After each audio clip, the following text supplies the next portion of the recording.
Thanks be to God who gave us the victory. Thanks be our Lord Jesus Christ. Thanks be to God who gave us the victory. Thanks be our Lord Jesus Christ. In all things we are more than conquerors through our Lord Jesus Christ.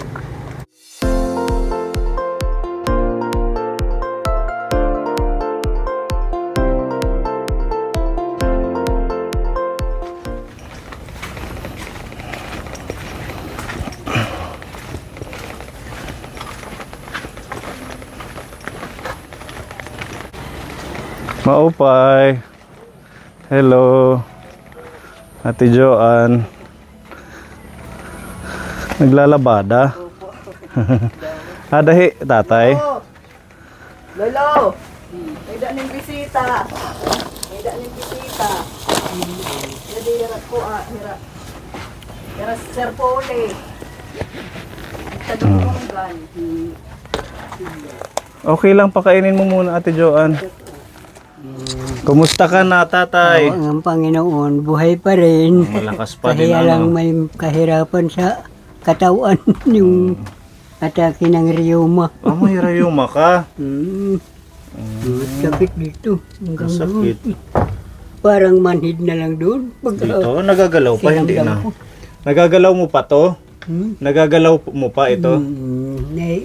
Ilalakad ko pa pero kuan. Ito parang na ano na. Palagi na yan, ganyan siya. Ganyan na yun siya. Kahit ibalik ko doon. Siguro sa ano. Bumabalik lang uli dito sa taas. Atim Sura. Yung tinatawag na tabas dito. Tabas. Mga nahahuli ng kawil. Sige, kain ka muna. Kain ka muna. Masarap ang ulam. Paksiw ba yan? Adobo. Adobo? Parang adobo siguro yan pag ano niya. Kaon anay. Sige. Babay kayo ni na nalakit pag humalugod. Amala. Pabagal siya kumain. Maasikaso kunta ka mo kay. Harayot yung pinanggagalingan. Okay lang po. Ayan ka po ni si Tatay Andres. Ang kasama niya dito si Ate Joan. Mahirap makalakad. Hindi na yan nakakabak daw. Nga, kung talaga. Tadong. Tadong. Kaya pa. Nakakatadong pag may hinahawakan. Pero pag wala hawakan, babalik ka daw. Matutumba. Sige. Alalayan mo na lang, Ate Joan. Maraming salamat na naman na pumarito kayo. Opo. Mamaya na lang daw siya kakain kapuni. Mabagal niya kumaon. Mahina niya kumain. Mahirap. Mahirap yung Sige. may galaw. Diyan ka na lang. Diyan, okay. Oops! Buti nalagyan ng hagdan. Opo. Sino ang gumawa? Kami po. Oo, kasi dati ano na to eh. Wala na, pang putol na. Wala kang pasok, Ate Joan? Wala po. Si Ate Joan sa ano nagtatrabaho sa Minasangay? Sabi ng angkol ko. Oo. Buti ano ka ngayon? Bali sa Sunday pa. Sa Sunday yung pasok mo. Yan. Pepa, gusto mo ipakilala si Ate Joan? Ilang vlog na siya nakasama. Nakita mo na ito dati. Yan, di ba? Kaibigan natin yan. Rock and roll to the world. Di ba? In Jesus' name, mawawala ang sakit mo pag nagpe-pray. So, salamat po na alam niyo rin na sa pamagitan ng pangalan ng Panginoon ay mawawala ang lahat ng mga kahirapan ng tao. Di ba? Kasi siya ang pinakamagaling na physician sa buong mundo. Totoo. Yung garden mo, nagtatanim ka pa? Napapabayaan ko yan dahil sa mahirap umunta doon. Pero awa ng Panginoon, patuloy lang yung mabubuhay yun dahil ano yun, inaalalayan ng dilig ng tubig galing sa langit at yun ay blessing rin ng Panginoon. Tira nanim edad. 91 na ngayon. Sa edad niyang 91, nag-ano pa siya, nakakapagtanim, di ba? Ilagay natin siya Lord. dyan. Yan ang ating Tatay Salamat Andres. po. Pinako na naman kayo dito dahil wala talaga ako magawa. Wala makuha na mga pagpapala. Kaya lang, pag nakakapunta ako sa looban ng bayan, minsan mayroon nagbibigay mga tinag-20 kako. Salamat naman, mayroon may bibigay ng tinatawag na mga pang-ulam-ulam. Nagpupunta ka sa bayan? Minsan, hindi masyado mahirap yung pakiramdam ko sa pa. Anong ginagawa mo doon sa bayan? Minsan lalako ng mga yung tangkong, may maraming tangkong sa likod namin. Dito maraming kangkong. Napakaraming tangkong dyan. Nauubos naman pag dinadala mo doon. Ay minsan hindi, mayroon nga dyan sa bahay. Kung gusto nyo magdala, mayroon tangkong.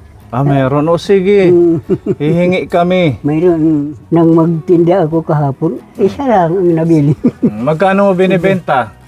20 lang. Pwede na ano. Yung isa. Ayan, meron tayong ayuda sa'yo. Galing po ito kay Tita Donna. Yung dami naman yun. Talagang 1,500 peso na groceries. Ayan. Meron kayong snack ni Ate Joanne. Maraming pagpapala yun. Tapos meron Palaunin tayong na naman. peanut butter, Nga, may miswa, may biscuit. sa pagkain. Nato. Ayan.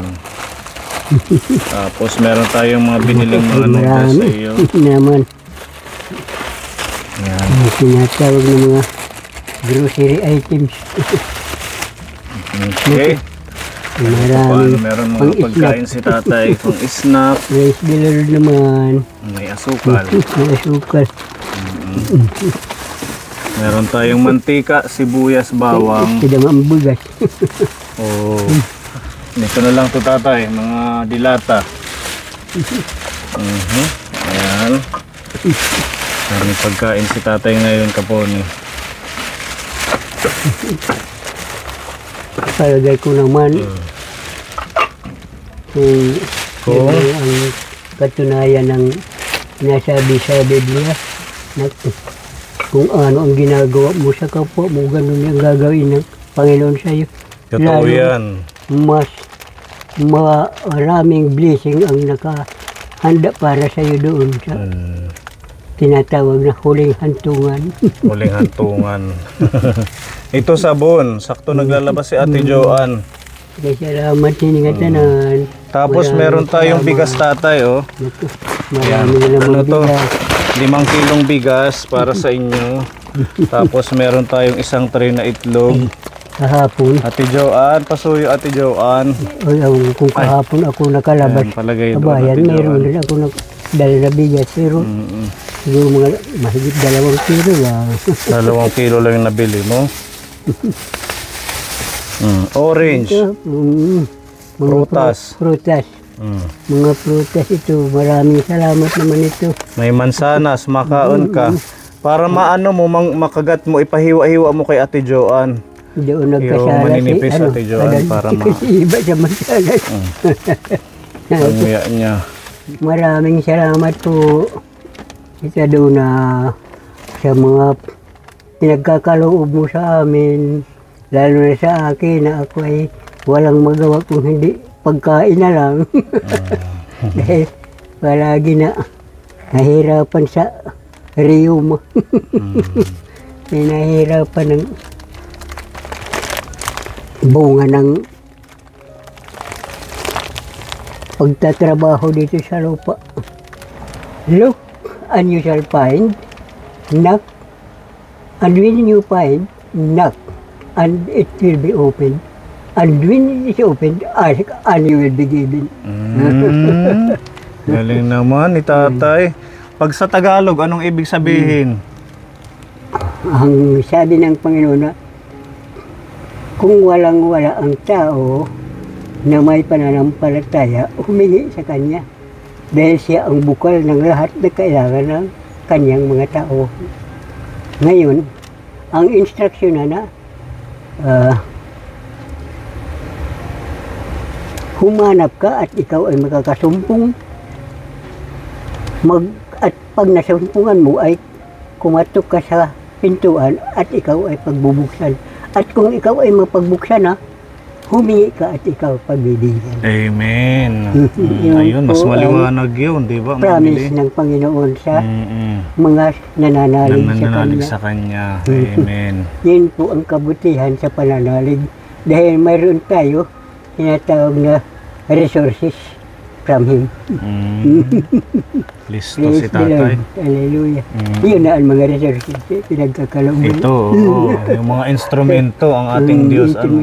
Naway lalo siya pagpalain at marami pang mga tao. Kanya rin madaliwayan ng mga pagpapala galing sa Panginoon. Amen. Tungkol sa kanyang pagka-victorious. Dahil victorious siya. Gawa ng nakakapagbigay siya. Sino? Si Tita Donna. Ang aawitin ko para sa kanya, yung pagpasalamat. Thanks be to God who give us the victory. Thanks be our Lord Jesus Christ. Thanks be to God who give us the victory. Thanks be our Lord Jesus Christ. In all things, we are more than conquerors through our Lord Jesus Christ. Salamat sa iyo, aking Panginoon Jesus. Ako'y inibig mo at inangking lubos. Ang tanging alay ko sa iyo, aking Ama. Di ko makayanan maipagkaloob, mamahaling hiyas o gintong linukob. Ikaw lamang Ama at wala nang iba, aking iniibig. Praise the Lord. Hallelujah. Salamat po, Amen. Panginoon. Thank you, Lord. Thank you, Tatay. Salamat Grabe po, naman si pagkakataon. Tatay. Ang Para dami palagi pang ka mapagpuri namin at kabisado niya, no? mapagpasalamatan sa lahat ng bagay na yung pinagkakaloob sa aming mga buhay. Ayan, salamat, Tita Donna. I pray. Amen. May dala kaming cake kasi birthday din ngayon ng anak ni Tita Donna, si Jonathan. Oo, nasaan yung ating cake? Happy birthday to you. Happy birthday to you. Happy birthday, happy birthday. Happy birthday, Jonathan.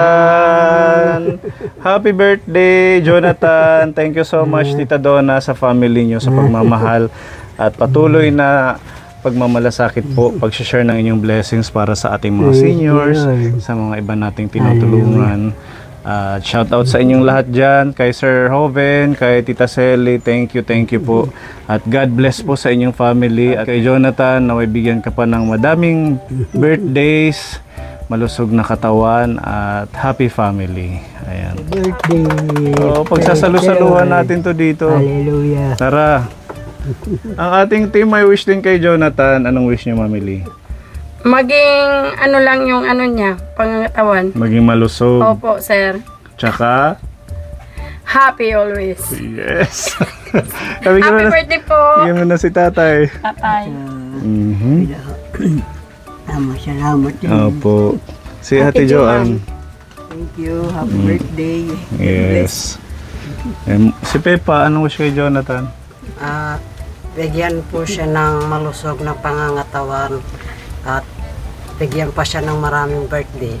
Di ba? Ingat po lagi. Si Tita Wanda. Take good care always and good health and more birthdays to come. Sa it did the English. Nagmana sa'yo, tatay, si Tita Wanda. Paano? Nagmana sa'yo, listo mag-English. English. Oo, marunong mag-English din. Una, happy birthday po. Thank you po sa blessings na binigay nyo kay Lolo.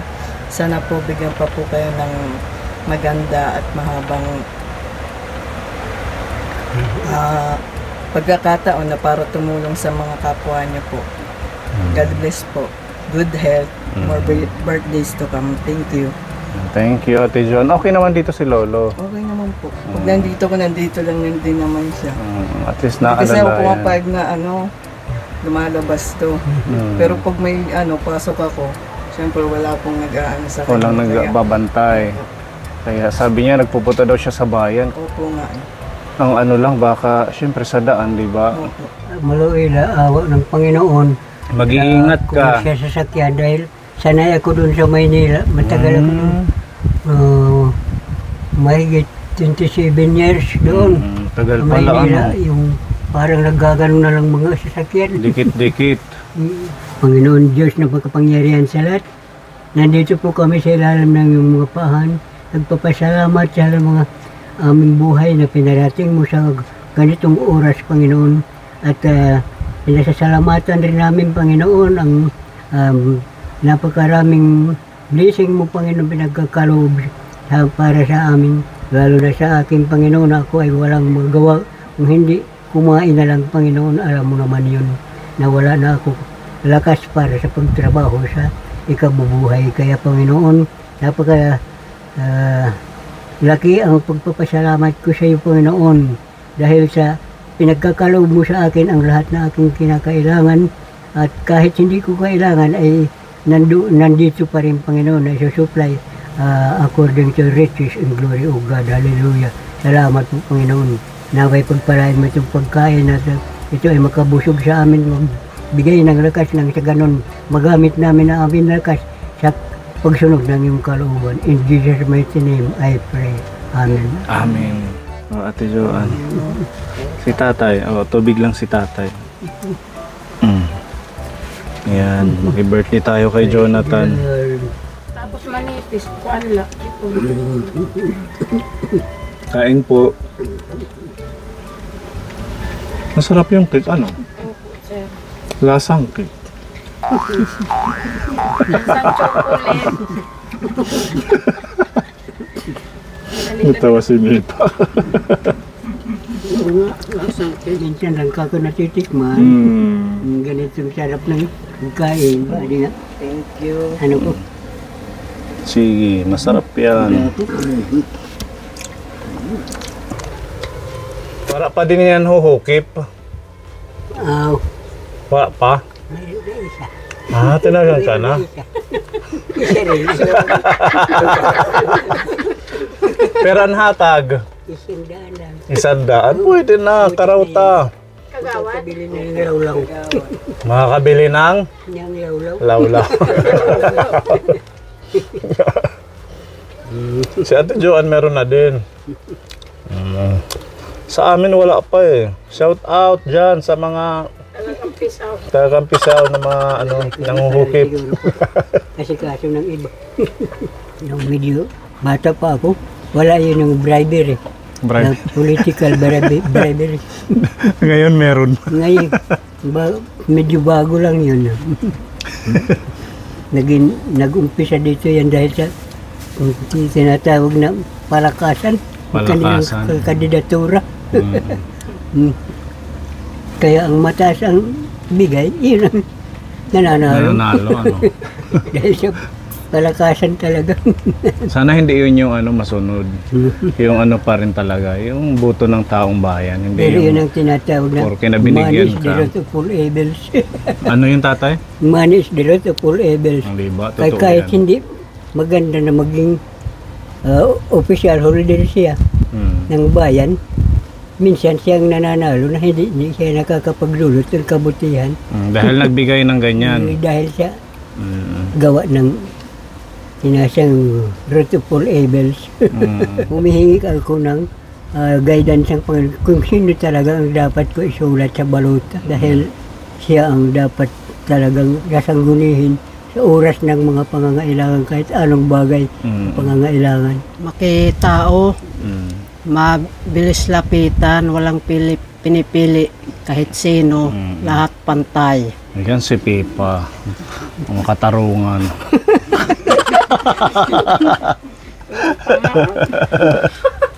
Madaling lapitan at saka yung pares ng Pipa George. Papa nakakahawa si Mami Lee. Yung pares kay Papipa. yung pares kay Pipa George na At saka yung madaling lapitan at saka Hindi ano sa tao, kung baga sa ano, pag inano, tinapitan mo, hindi ka itsapwerahin. Kung ika nga sa kasabihan, yung nasa tamang daan, Wow, listo. maglingkod sa bahay. Paano yung walang 100? Nako, hindi ko na lang alam. Ikaw mamili, kung walang 100. Kung Doon tayo karapat sa tamang daan, huwag sa may 100. Oo. Yung tayo sa yung nasa Kahit tamang walang daan. isang daan, basta karapat dapat siya. Mm. Nasa tamang daan. Oo. Di ba? Oo, ganun. Walang isang daan. Hindi yung porke tumakbo siya, biro-biro lang. Yung talagang ano maglingkod siya sa barangay. Sabi nga ni tatay, ano daw man is the root of all evil. Dapat may puso ka na tumutulong sa mga kapwa. Yung hindi namimili ng tutulungan, dapat bukal sa puso mo na tumulong ka. Ganun po. Every individuals in our nation are entitled to vote once he is in the legal age. Because of our faithfulness and obedience to God's ordinances, we are given privilege also to enter His kingdom. And once we are inside His kingdom, no one has the right to pick us out of His hand. Amen. The holder, the Almighty God, the holder of our lives. That is the greatest blessing we can acquire from our God by means of our faith. We are granted a life that is abundant. You can choose by your own desire with God's permissive power. Amen. At sa lahat ng mga nakakapanood po ng ating vlog, si tatay ay 91 years old pero tingnan nyo yung kanyang matalas yung isip dahil sa kanyang pananalig at sa ating Diyos. Kaya sabi ko nga sa kanya, sana umabot tayo ng ganitong edad, ganito kalakas, 91 years old. Maraming salamat kay Tita Donna sa pagmamahal kay Tatay Andres, sa mga binigay niyo pong blessings. At happy birthday kay Jonathan at naway bigyan lang ng mga maraming blessings pa ang buong family ni Tita Donna. Thank you so much and ingat po tayong lahat kaponi, pagpalain pa po tayo ng ating Diyos. Babalik na lang ako kami haimo ha. Maraming salamat na naman. Opo, wala pong Naway anuman. lalo lang kayo pagpalain ng Panginoon at magkaroon palagi ng guidance sa kayo, yung paglalakad. Nang sa ganun walang kahit anong balakid dahil hanggang sa iyo makarating sa iyong patutunguhan. In Jesus' mighty name. Salamat. Amen. Ayan, meron pa pala tayong ihahabol kaponi. Pagmamahal ni Tita Mel. Ayan, Tita Mel, shout out. Thank you po sa pa-insure complete. O, gatas. O, para sa'yo. Magandang gatas yan, tatay. Salamat Insure. po nitong mga pagpapala na pinagkakaloob ng Panginoon sa atin. Naway ito ay makapagdulot, Panginoon, ng kalakasan at makapag-alis ng lahat ng masamang karamdaman sa katawan. At alam ko, Panginoon, na sa pamagitan sa ay walang imposible. Kaya sa pamagitan ng possibilities ng yung power of God, pinasasalamatan ko ang lahat ng kaloob mo sa amin. In Jesus' mighty name. In Jesus' mighty name. At naway, lalo mo pagpalain ng mga nagbibigay nito, bigyan mo sila ng matiwasay na buhay, Panginoon, at yung ligtas sa lahat ng mga kahit anong balakid sa daanan, Panginoon. Paratingin mo sila sa kanilang patutunguhan ng walang kahit anong bagay na kahirapan. In Jesus' mighty name, I pray. Amen. Thank you, tatay. Thank you so much po. Thank you, Tita Mel, Tita Donna. And happy birthday kay Jonathan. God bless. At si Ate Jo, anong message sa ating mga sponsor? Thank you po sa pagmamahal niyo lagi kay Lolo na binibigay. Sigad na lang po ang bahalan magsukli ng mga pagmamahal niyo po kay Lolo. God bless you po always. Good health po sa inyong lahat. Thank you. Ayan. Salamat po. Thank you kaponi at to God be the glory. Bye-bye, tatay. Bye-bye. Salamat.